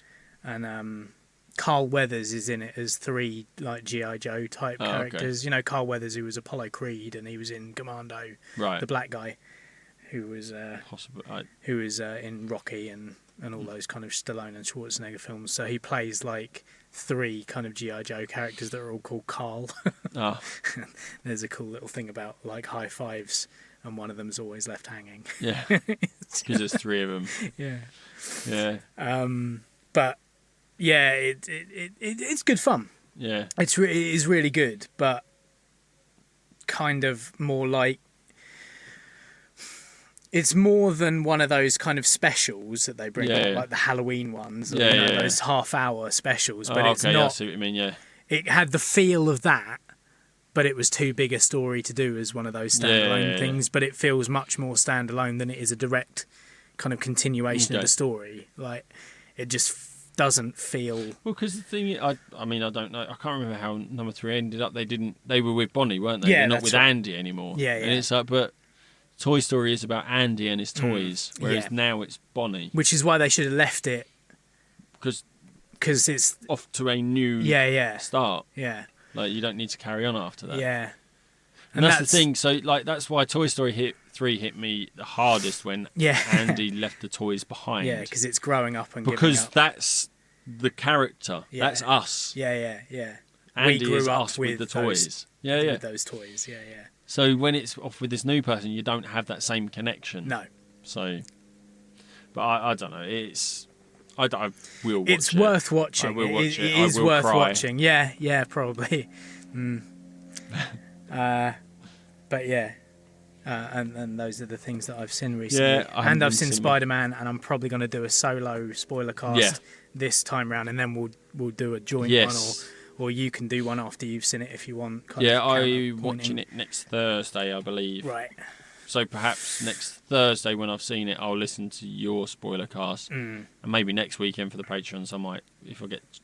Am I working next weekend? I'm working next weekend, so it probably won't. So it might be on the Friday. Yeah. I could record one and just put it up for the patrons, maybe. Yeah. Doesn't have to be long. No. Just, thoughts and stuff. But yeah, so that's kind of how we're going. Yeah. So that's probably what's on the other side for you patrons. Yeah. But yeah, we're going to go away and not record us doing songs now and put it out as a patron. We're going to just do some. We're just going to play with ourselves. But yeah, until next time. Yeah, sexy. Until next time, I've been Tom. I've been Ant. We're going to play with ourselves. Bye!